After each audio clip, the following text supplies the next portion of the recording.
everyone. My name is Ryan Hardwick, and I'm gonna be talking to you about bilingual students in the special education system.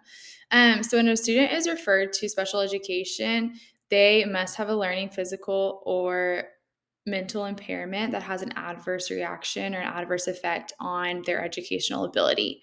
And so, students who are bilingual can still fall into this category.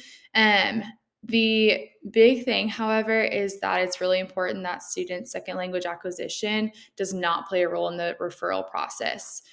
So just because a student is learning English as their second language and may not have mastered it yet does not mean that they have a learning disability. So when you're actually thinking about the learning disability side of things for special education, it's really important that students are tested in their home language to actually ensure that it is a learning disability and not just the fact that they are just now learning English or whatever the second language skill is trying to be. The second question was, what does the National Center for Educational Statistics say and show about students from different ethnic groups and special education programs, and what are the most common disabilities they have?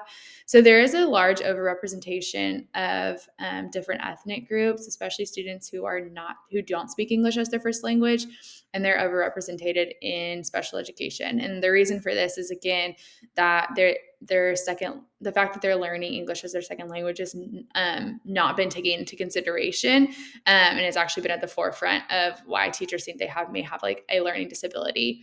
But again, if they don't have a cognitive impairment or a physical impairment that has an adverse effect on their education, then they should not be being referred to special education. They can get accommodations that would benefit them, such as text to speech, having oral admin, small group testing, those sorts of things, but that does not mean that they fall into the special education category. And some effective strategies to advocate for educational and social quality for ELLs is making sure that they are being tested in their higher proficient language, being ensured that they're included in the educational classroom, structured learning, and slowly, gradually releasing students into their educational learning is super important and is a huge help for students who are learning English as their second language.